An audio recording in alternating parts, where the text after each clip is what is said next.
పార్లమెంట్లో నేను తెలంగాణ బిడ్డగా గర్జించకపోతే మనకు తెలంగాణ రాష్ట్రం ఎక్కడి నుంచి వచ్చేది?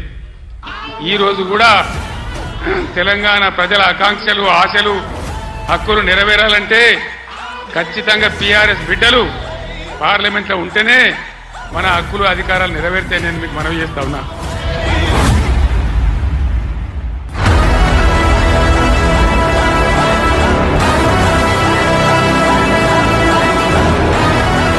వెంకట్రామరెడ్డి గారు ఒక ఐఏఎస్ అధికారి, ఈ జిల్లాకు సేవ చేసిన వాడు.